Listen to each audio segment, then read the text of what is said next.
There's a beautiful story of a student of knowledge. He was extremely hungry at once. So he went out there to search for food. He could not find any food.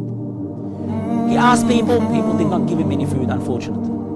So he went into a farm and he grabbed an apple and he ate an apple, and then he regretted his action. He was saddened about what he has done. So he asked people, who owns this farm? So they've told him there's a person that lives in that specific area. So he went to him. He said, please forgive me. I have eaten an apple from your farm. Please forgive me. He said, I will not forgive you. وَسَأَكُونْ خَصْمَكْ أَمَامَ اللَّهِ يَوْمَ الْقِيَامَةِ. And I will be your opposition the day of judgment in front of Allah. He said, it was only an apple. Please forgive me. He said, I will not forgive you. And he walked back inside the house. So this young man waits outside the house. He waits from after Dhuhr until before Asr, and this man comes out.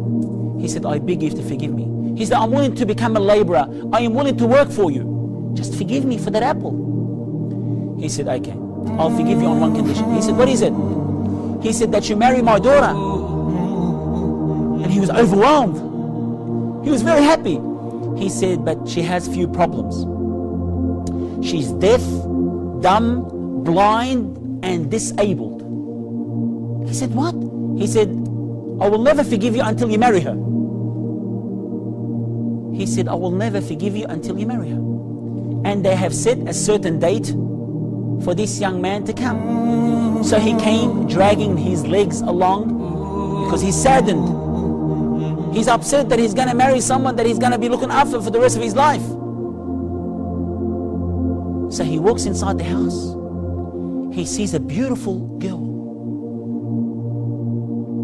And she comes up to him.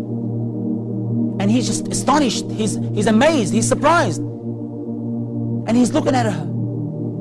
Dumbfounded. Flabbergasted. Subhanallah al-Azim. And she said to him, she said, are you surprised? He said, yes. He said, your father has said that you're blind, deaf, dumb, and disabled. She said to him, my father has been looking for a spouse for me for a long time. He's been looking for a husband for me for a long time. And when he saw that you're fearful of Allah because of the apple that you've eaten, he knew that you are the right person for me. And she said to him, yes, I am blind from looking at haram. And I am deaf from hearing haram. And I am dumb from speaking ill haram. And I am disabled to walk to haram. I am disabled to walk to haram. Subhanallah. And guess what? They were married. And guess who their son was? Their son is one of the greatest A'imma rahmatullahi alayh. His name is Abu Hanifa rahmatullahi alayh.